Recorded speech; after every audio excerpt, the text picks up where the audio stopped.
Hey guys, welcome back to the channel. I am Meg from nursemegrn.com, and I am here to just help you succeed as a nursing student studying for the NCLEX and also as a brand new nurse. So this video is all about the stages of shock and what the heck shock is.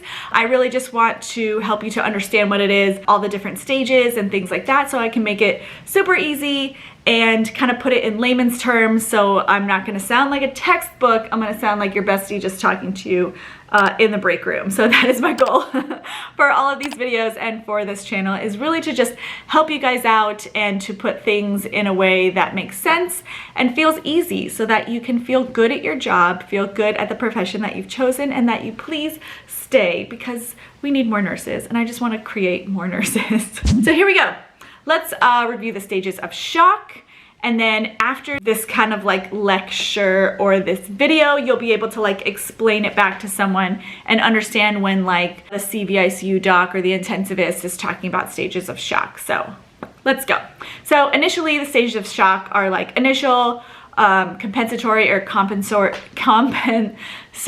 progressive, and refractory. So what is shock? Like, not like you just found out your boyfriend cheated, I'm in shock. Like, what is shock? When your body actually goes into shock. So it's usually a condition that leads to decreased tissue perfusion, like not getting enough blood. It causes cell hypoxia, which means like I don't have oxygen, like I'm broke. And then cell hypoxia, if it's severe enough, then your organs start to shut down, because that's like their fuel. Like they got no money, they gotta, close the store. And then eventually it could possibly lead to. So the cause of shock kind of depends on like what the name is. So let's talk about some types of shock. Septic shock. I'm sure everybody has heard of this. This is kind of like the one that's had like the most recent type of research, and septic shock occurs due to like a severe infection.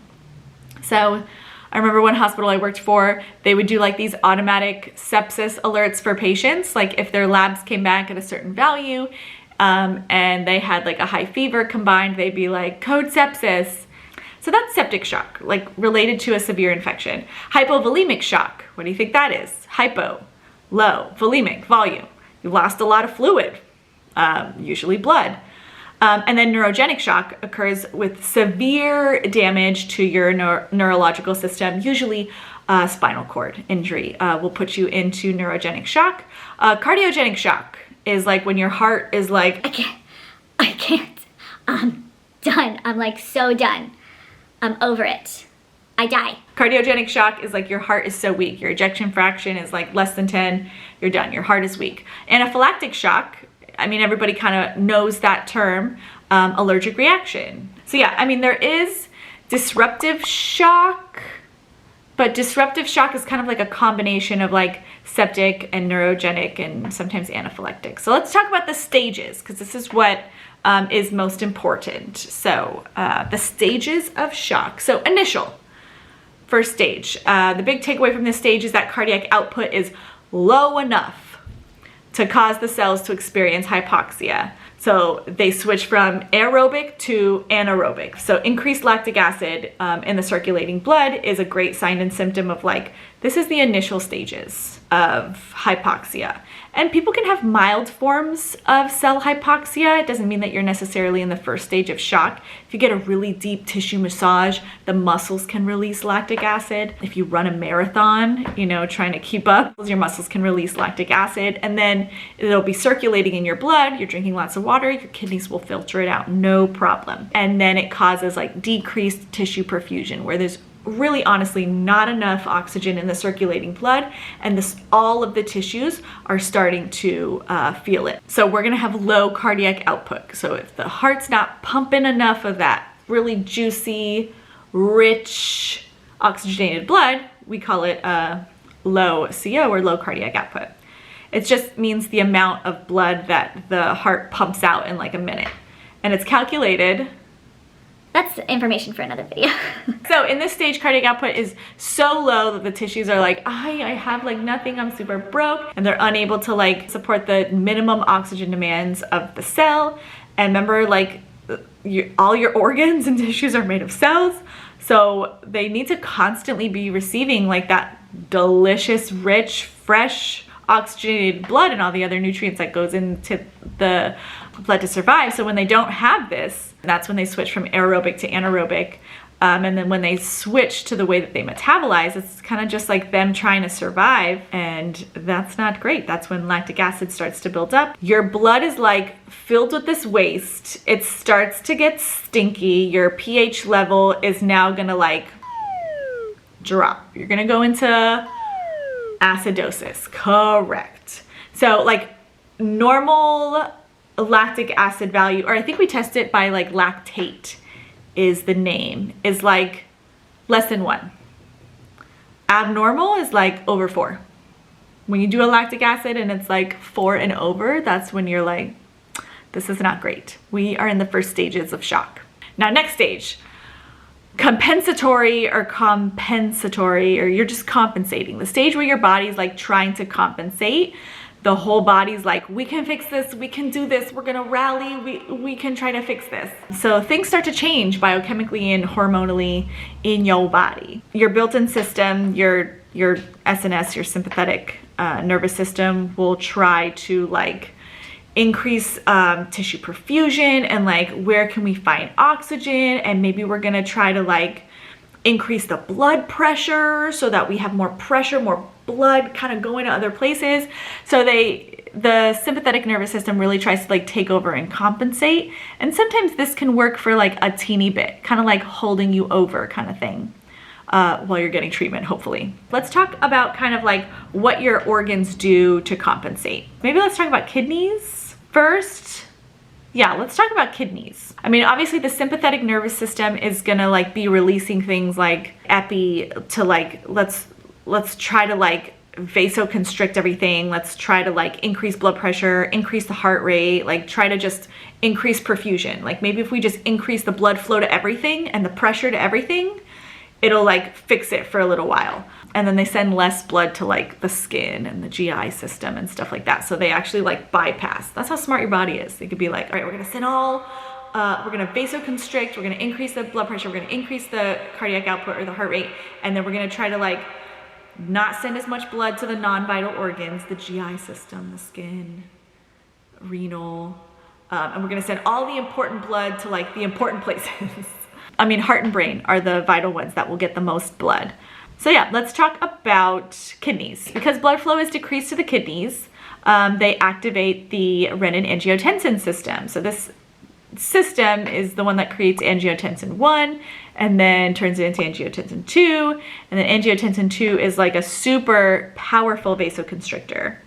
It actually can vasoconstrict arteries, not just veins. So the constriction of the venous system can lead to more blood return to the heart, and the arterial system will increase the overall blood pressure. So this will help increase tissue perfusion a little bit.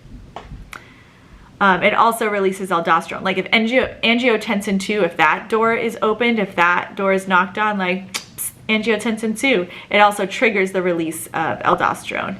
And aldosterone, like, it's almost like the filter, like a separate filter is put in the kidneys, and like it keeps sodium, it keeps water, because you're trying to increase the volume, right? So it's like, keep all the sodium and water in the cells. Like, let's not filter out any, because oh my gosh, we need it so badly. You know, kind of like when your husband's like, we can't spend any more money. It's kind of like that.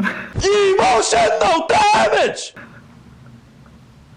Let's talk about the GI system. It's not like vital to life, so perfusion there is decreased. It slows down and almost like paralyze. It can paralyze the kidneys. Like if you're in shock in that compensatory compensating stage, you can actually have like a paralytic ileus. BT dubs.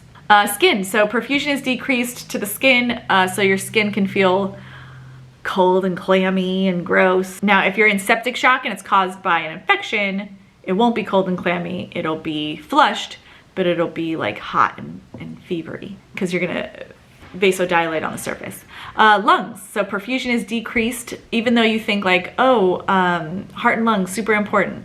Brain and heart is what your body feels is most important. So perfusion is actually decreased into the lungs, And what does your lungs do? They are just gas exchange. So some part of the lungs not being perfused, and this will lead to the patient like kind of hyperventilating. Some people think it's like they're in shock. They are hyperventilating due to anxiety. No, they're just actually, your body's trying to like compensate like the increased rate of your heart and the depth of like how much you're breathing in to attempt to increase the oxygen level.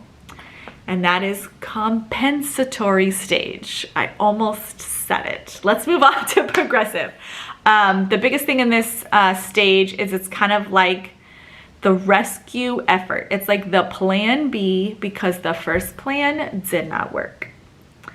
We did not compensate. So now we're in the progressive stage and the body's like, shoot, we need to do something. So if we're in progressive, we're not compensating anymore. We've accepted reality and we're like, oh shoot, cardiac output is low. Tissue perfusion is low. Oxygen levels in the cells, they're not even like receiving oxygen. They are broke. We're in like hypoxic injury levels. The ion pumps start failing, so cells start to like swell. Capillary permeability, like things are just being let in and out. It's kind of like when people riot and there's just glass doors are open, like there's just no permeability is increased. So this is like not good. This is what happens in the brain. So cells to the brain are not being perfused. So you can have like an arterial pressure of like less than 60. Not great. It's inadequate for your brain to function. So you're going to see major mental changes, almost like stroke. Like they can't, like you're stimulating, they're not, you're trying to stimulate them. They're not responding. They're restless or anxious. They're not able to like formulate sentences. Their speech is going to be super slow, that kind of thing. And then lungs, they're going to be like in acute respiratory distress. Like increased capillary permeability in the lungs is very bad because those alveoli are going to start to collapse. They're going to swell, they're going to fill with fluid, and they're just going to like explode. So the lungs aren't able to like properly expand and contract. So they have no elasticity. It's like a broken, stretched out rubber band, and you're like, this is useless. So then fluid starts to build up in the lungs because there's like no permeability. This is when you're definitely going to hear crackles in the patient's lungs.